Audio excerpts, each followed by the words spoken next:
کہ آج تک پاکستان میں کوئی الیکشن فیئر اینڈ فری ہوا ہے؟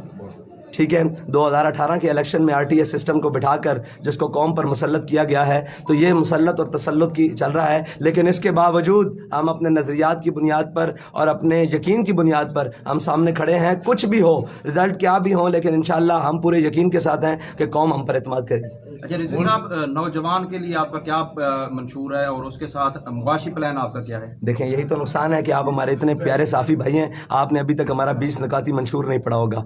یہ ہمارے سے دل لگی کی بات کہہ لیں کہ ہمیں ہمارے 20 نکاتی منشور کو آج تک کسی نے غور نہیں کیا. ہماری ویب سائٹ پر بھی موجود ہے اور پبلکلی بھی آیا ہے. ہم نے اس کے اندر نوجوان کو یہ کیا ہے کہ نوجوان اسکلر ہونا چاہیے، یعنی اسکل سے بھرا ہوا نوجوان تیار کیا جائے. اس وقت پاکستان میں بیبی بوم آنے والا ہے. شاید ہمارے اشرافیہ اور ہماری حکومتوں کا اس طرف ذہن نہیں ہے. کرونا کے بعد اس ملک میں بیبی بوم آئے گا جو 235 تک پاکستان کے اندر ایک مسائلستان بنے گا یہ نوجوان. لیکن ہم یہ چاہتے ہیں کہ اس نوجوان کو باہنر کر کے، اگر اس کو ملک سے باہر بھی بھیجنا ہے تو اس کو باہنر کریں. پوری دنیا میں لوگ باہر جاتے ہیں، کوئی عیب نہیں ہے. پوری دنیا میں عمران خان نے بھی بات کی تھی سعودی عرب والوں سے کہ ہمارے لوگوں کو مزدوری پر رکھیں، لیکن یار مزدوری پر نہیں رکھیں، انہیں باہنر کر کے بھیجیں. وہ IT کے ڈپارٹمنٹ میں جائیں، وہ کنسٹرکشن کے ڈپارٹمنٹ میں جائیں، وہ دنیا کے باہنر نوجوان بن کر بیٹھیں. تو ہم یہ چاہتے ہیں کہ اپنے نوجوان کو باصلاحیت کریں، اس کو ہنرمند کریں. اس ٹائم IT کی دنیا بہت بڑی دنیا ہے، اس کو آراستہ کریں، تعلیم سے آراستہ کریں تاکہ وہ دنیا میں کہیں بھی جائے تو مزدوری نہیں، کم از کم صاف بن کے جائے.